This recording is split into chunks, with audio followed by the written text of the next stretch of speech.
Welcome back to the channel. Want to boost your PC's gaming performance in just 1 minute?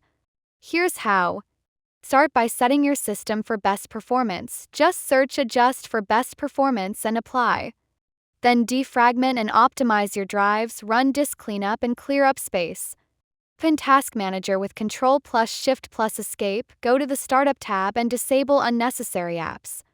If you use Discord, head into Settings and turn off the game overlay. In Steam, disable the in-game overlay too. Next, change your display settings to the highest refresh rate available under Advanced Display Settings.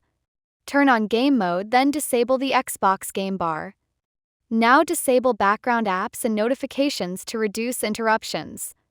For NVIDIA users, open the Control panel, adjust settings to let the 3D application decide, and hit Restore to reset to optimal defaults. That's it, your PC is now optimized for smoother gaming. If this helps you out, don't forget to like the video, subscribe for more helpful content, and hit the bell icon as well. See you in the next one.